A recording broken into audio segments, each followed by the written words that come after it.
ڈر سکو۔ الذی جعل لکم الارض فراشا، وہی اللہ ہے جس نے اس زمین کو تمہارے لیے بچھونا بنایا ہے۔ والسماء بناء، اور آسمان کو چھت بنایا ہے۔ اس حصے کے اوپر بھی گھنٹوں بولا جا سکتا ہے کہ یہ زمین جو بچھونا بنائی ہے، صرف اس کی ایک فزیکل پراپرٹی کو ڈسکس کیا جا رہا ہے کہ زمین کو رہنے کے قابل بنایا ہے۔ زمین میں ہر سیکنڈ میں 2 زلزلے آتے ہیں، ہر سیکنڈ میں، لیکن ان کا ایمپلیٹیوڈ جو ہے وہ بہت کم ہوتا ہے۔ اگر وہ بڑھ جائے تو زمین تباہ و برباد ہو جائے۔ اتنے زلزلوں والی زمین کو رہنے کے قابل بنایا ہے، اسے کنٹرول کیا، اور اس اعتبار سے بھی رہنے کے قابل بنایا ہے کہ وہاں پر ہر مخلوق کے لیے اس کی زندگی کا سامان رکھتی ہے، اور جو سب سے ضروری سامان تھا زندگی کے لیے وہ بالکل فری رکھا ہوا ہے۔ کون سی چیز؟ آکسیجن۔ پانی تو پھر بھی بندہ کچھ گھنٹے کچھ دن بھی نکال سکتا ہے، آکسیجن 1.5-2 منٹ سے زیادہ کوئی نہیں نکال سکتا، بالکل فری رکھا ہے۔ اور اس آکسیجن کی جو مقدار ہے اسے کنٹرول کیا ہوا ہے فضا کے اندر۔ ہائیڈروجن سے یا نائٹروجن سے وہ بڑھ جائے تب بھی ہماری ایگزسٹنس نہیں ہے، کم ہو جائے تب بھی ایگزسٹنس نہیں ہے۔ اور یہ تو صرف ایک فائن ٹیوننگ ہے، اس طرح کی ملینز آف فائن ٹیوننگز روئے ارض پہ ہیں۔ اسی لیے سائنٹسٹ کہتے ہیں کہ یہ میریکل پلانٹ بنایا گیا ہے اس قابل کہ یہاں پہ زندگی رہے، تو کسی کے بنانے سے بنا ہے۔ اگر وہ کہتا ہے خود بخود بن گیا ہے تو پھر اس کو کوئی کاپی کر کے بنا کے بتا دے۔ جو چیز کاپی بھی نہ ہو سکتی ہو اس کے بارے میں کہنا کہ وہ خود بخود ہو گئی ہے، تو اس سے بڑی تو بے وقوفانہ سٹیٹمنٹ ہی نہیں ہو سکتی۔ جو کام کرنے سے نہ ہو سکے وہ خود بخود کیسے ہو سکتا ہے؟ خود بخود تو وہ کام ہو سکتا ہے نا کہ جو یعنی کرنے سے ہو بھی جائے۔ زمین و آسمان کی ساری مخلوقات مل کے ایک بیج نہیں بنا سکتی کہ جسے ہم مٹی میں بوئیں اور وہ 6 ارب گنا بڑا درخت بن جائے۔ لوگ تو کہتے ہیں جی مٹی کی تو کوئی قیمت ہی نہیں ہے۔ میں کہتا ہوں سونے کی کوئی قیمت نہیں ہے۔ سونے میں بیج ڈالا جائے تو وہ درخت نہیں بن سکتا۔ اگر مٹی دنیا پہ نہ ہو تو سونے کو چاٹنا ہے کسی نے، اور سونا نہ ہو تو پھر بھی دنیا چلتی رہے گی۔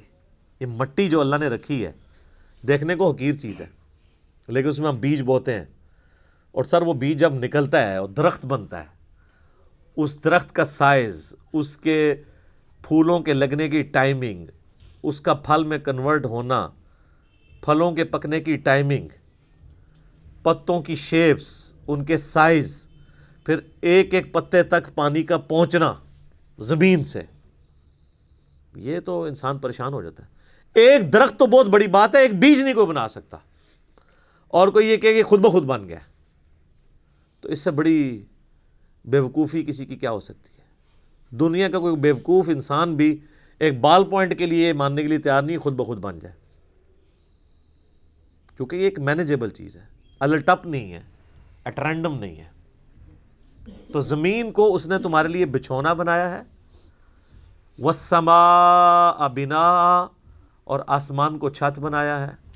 اب یہ متشابہات میں سے ہیں، یعنی آسمان کے بارے میں جو اب ہمیں اس ماڈرن سائنس کی وجہ سے ٹروتھ ریویل ہو رہے ہیں وہ تو بڑے حیران کن ہیں۔ یعنی آسمان کی جو لیئرز ہیں، آسمان تک پہنچنے کے لیے جو اللہ تعالیٰ نے لیئرز رکھی ہوئی ہیں، ان کے لیے بھی آسمان کا لفظ استعمال ہو سکتا ہے۔ اسٹریٹوسفیئر ہے، پھر ٹروپوسفیئر ہے، پھر اوزون کی لیئر ہے، یعنی سورج سے ملینز آف ایمپلیٹیوڈ کی مختلف ریز دنیا میں آتی ہیں،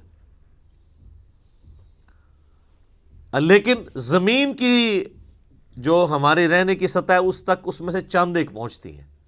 99.99% یہ آسمان کی جو لیئرز ہیں اس کی وجہ سے ریپیل ہو جاتی ہیں، کچھ ارتھ میگنیٹک فیلڈ کی وجہ سے ریپیل ہو جاتی ہیں، ورنہ وہ ہارمفل ریز نیچے آ جائیں تو بیماریاں۔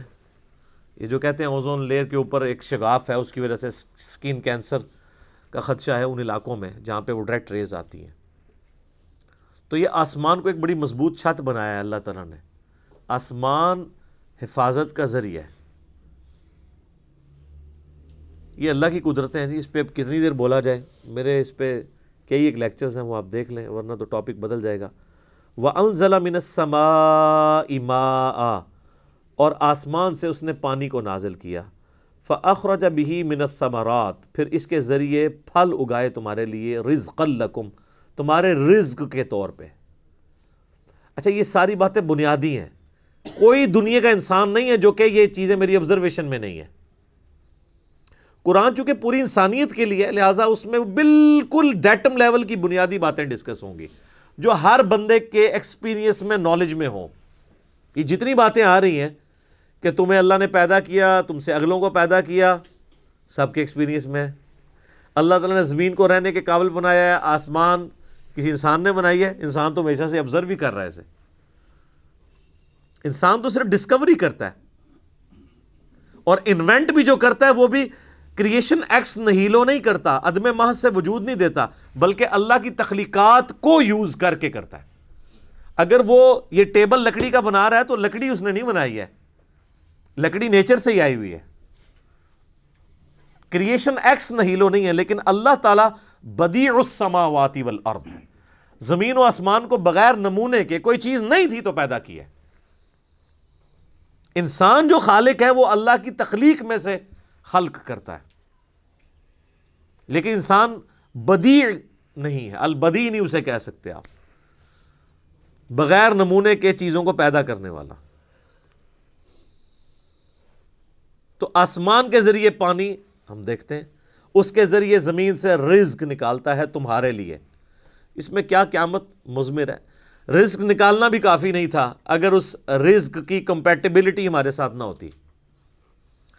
آپ شیر کے سامنے تازہ ترکاری لا کے ڈال دیں، بہترین سے بہترین سبزی بھی، وہ دیکھنا بھی گوارا نہیں کرے گا، کیونکہ اس کی جبلت نہیں ہے، اس کے لیے وہ رزق نہیں ہے. اور بکری کے سامنے فریش قیمہ لا کے ڈال دیں آپ، اس کے لیے کوئی اٹریکشن نہیں ہے. تو صرف رزق تمہارے لیے، رزق یعنی رزق بھی پیدا کیا اور اس رزق کو کمپیٹیبل بھی بنایا. اور یہ رزق میں تو میں صرف کھانا پینے ڈسکس کر رہا ہوں، ورنہ تو ہر نعمت ہی رزق ہے. سب سے اہم ترین رزق آکسیجن ہے جو ہم انہیل کرتے ہیں، جس کے بغیر ہم 1.5-2 منٹ سے زیادہ زندہ ہی نہیں رہ سکتے. وہ سب کے لیے فری رکھتی ہے اللہ نے. کوئی اس کے اوپر ٹیکس نہیں ہے، کوئی آپ کو خریدنا نہیں پڑے گا، یہ آپ کے لیے فری ہے. تو جس اللہ نے یہ ساری نعمتیں دی ہیں، اس نے زمین کو رہنے کے قابل بنایا، آسمان کو تمہارے لیے مضبوط چھت بنایا تمہاری پروٹیکشن کے لیے، آسمان سے پانی نازل فرما کے زمین میں سے نباتات اگائے، اس کے ذریعے تمہارا یہ فوڈ سائیکل چلتا ہے سارے کا سارا. سب کچھ زمین سے ہی آ رہا ہے، چاہے وہ جانوروں کی خوراک ہو، چاہے پودوں کی خوراک ہو، چاہے ہماری خوراک ہو. زمین مر جائے تو ساری مخلوقات مر جائے. تو اللہ تعالیٰ فرماتا ہے جس نے یہ سب کچھ کیا ہے، فَلَا تَجْعَلُوا لِلَّهِ أَنْدَادًا وَأَنْتُمْ تَعْلَمُونَ، پھر اللہ کے ساتھ کوئی مد مقابل نہ ٹھہراؤ اور تم جانتے تو ہو، تم جانتے تو ہو کہ یہ کوالٹیز کسی اور کی ہے ہی نہیں ہے. یہ توحید تو تمہارے اندر موجود ہے کہ اللہ کے مد مقابل کوئی نہیں ٹھہرایا جا سکتا. مجھے بتائیں قرآن اسٹارٹ میں جو توحید بیان ہوئی ہے، اس توحید کو پڑھ لینے کے بعد کوئی کسی بابے کو پکارے گا؟ کسی مرے ہوئے شخص کو پکارے گا؟ کسی زندہ شخص سے وہ چیزیں ڈیمانڈ کرے گا جس کا وہ اہل ہی نہیں ہے؟ امپاسبل ہے. کتنی بنیادی بات ہے. بس یہ ساری نعمتوں کے عوض میں تم سے ایک بات مانگ رہا ہوں، فَلَا تَجْعَلُوا لِلَّهِ أَنْدَادًا، پس مت بناؤ اللہ کے ساتھ کسی اور کو مد مقابل ند کے طور پہ. وَأَنْتُمْ تَعْلَمُونَ، اور تم جانتے تو ہو کہ کوئی ہے ہی نہیں ایسا کہ جسے بنایا جائے مد مقابل. کون ہو سکتا ہے؟ یہی ند کا لفظ ہے جو حدیث کے اندر آیا ہے، جو الادب المفرد میں صحیح سند کے ساتھ ہے، اور مسند امام احمد میں بھی ہے. ایک صحابی نے اللہ کے نبی علیہ السلام کے سامنے کہہ دیا یا رسول اللہ ما شاء اللہ وشئت، جو اللہ چاہے اور جو آپ چاہیں. آپ فرمایا اجعلتنی للہ ندا، یہ وہی الفاظ ہے، کیا تو نے مجھے اللہ کے مد مقابل کھڑا کر دیا؟ قل بل ما شاء اللہ وحدہ، بلکہ کہہ جو اکیلا اللہ چاہے. اچھا اس نے آگے سے نہیں آرگومنٹ کیا کہ یا رسول اللہ میں آپ کو اللہ کا بندہ ہی مان رہا ہوں، اللہ کا رسول ہی مان رہا ہوں، میں نے آپ کو کوئی اللہ مان کے نہیں کہا، میں نے آپ کو کوئی مستقل بذات نہیں مانا، میں نے آپ کو جو ہے وہ عطائی مان کے ہی بات کی ہے، ذاتی مان کے بات دی. یہ ساری کہانیاں جڑی مولویوں نے پڑھائیاں نے اس زمانے نہیں سنونیاں. تو یہی ند کا لفظ وہاں پہ بھی استعمال ہوا ہے، اللہ کے ساتھ ند نہ ٹھہراؤ. وَإِن